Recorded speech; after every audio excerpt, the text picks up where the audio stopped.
Hi, I'm Matt Hutcheson with Seed Consultants, and we're here today near Columbus, Indiana. We're going to look at current harvest progress, talk some about the yields we're hearing, and talk about the current condition of the crop that's remaining in the field. As far as corn yields in this area, we're hearing average to above average yields, so farmers in this area are very pleased with what they're getting out of the fields. Hearing yields in the mid 200s, some fields as high as 300 averages, so excellent yields.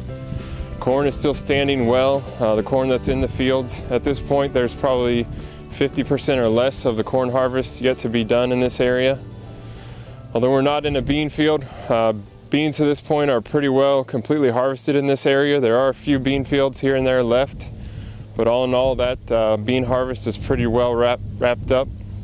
As you head west here of this area, there's a lot, progress is a lot different. There's still quite a few bean fields that haven't been harvested, and corn as well. They had a little bit later planting dates than the farmers in this area, but because of that, the earlier planting dates here, progress and harvest is a lot farther along. When we look at soybean yields in this area, based on the year we had, some stress early and some heat and dry stress in the summer as we headed towards fall, we're looking at average yields, but farmers are very pleased with that stress that was occurring here. Some farmers may have expected lower yields with that late heat stress that we had in the summer, but the beans still filled out well. We're in a cornfield here that's been mostly harvested, but there's still a little bit left yet to be harvested in this field. When you take a look at these ears, they're pretty much filled out to the tip. We're seeing 16 to 18 kernel rows around, and at a uniform stand, we're really happy with this production. So this goes back to those above average yields we're hearing about. And those corn plants put on an ear like this at a uniform population, there's very good yield potential out here. And as you can see, no standability issues yet. We've had concerns about stalks in some areas with disease and with stress, but this corn is standing well. It doesn't appear to have cannibalized its stalk to fill out the ear. And with uniform ears, that's 16, 18 kernel rows around, filled to the tip, you can obviously see why we're getting very good yields out here in this area. When we look back at the growing season in this area, we did see some disease in both corn and soybeans. There were some common rust, southern rust. There's also some gray leaf spot. We feel that the farmers in this area that saw those average or above average yields that we're hearing about did a good job of spraying when the diseases showed up. Anyone who didn't spray or waited a little too long to spray saw a little bit of a yield hit. When we look at soybeans, we did see some frog eye, not real heavy pressure, possibly not enough to affect yields, but again, the guys who scouted and sprayed fungicides for those diseases when they found them definitely benefited this year. At this point in the season, as we look forward to the rest of harvest, there's some key points to keep in mind. Typically, as we get later in the year, we see more inclement weather, more cold, rainy weather, and it's important to get out in the field and harvest the crops that are out there now.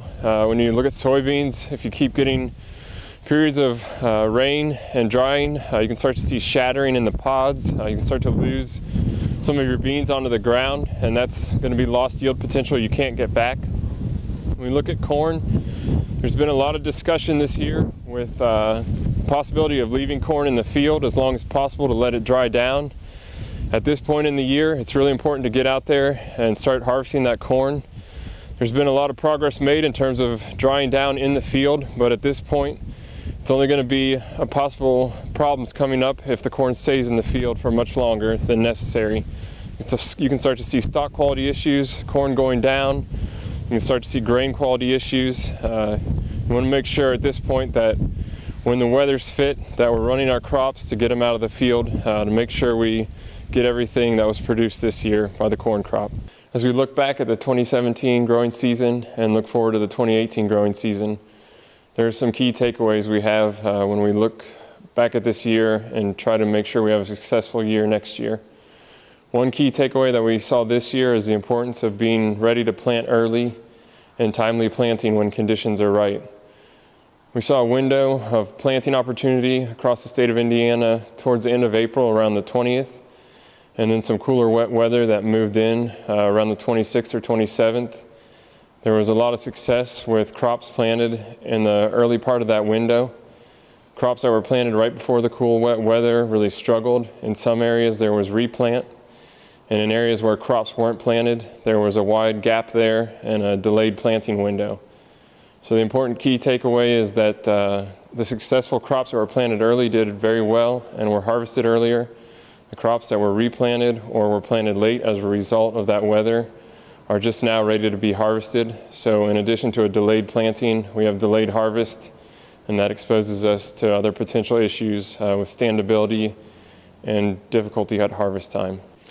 Another key takeaway from this growing season, when we look at diseases in the field, and especially with the current ag economy, is the importance of defensive traits in our corn and soybean varieties, and also the importance of timely application of rescue treatments when necessary. In areas where we did see diseases, the defensive varieties in both corn and soybeans held up and maintained their higher yield potential. The less defensive varieties struggled, and in areas where growers were scouting and applying fungicides when needed also benefited as well.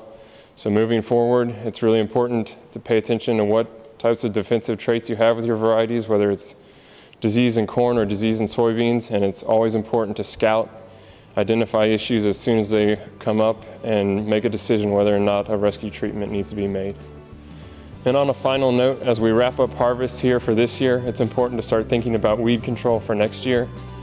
Whether it's a fall herbicide application or coming up with a plan for next season. In many areas where we have herbicide-resistant weeds, we see a big benefit to fall herbicides, especially the next year in the spring, trying to get out and do a burn down. Fields are already a lot cleaner, and weeds are a lot easier to control in the spring. I'm Matt Hutcheson with Seed Consultants. Thanks for watching today. Have a safe harvest, and we'll catch up with you next year.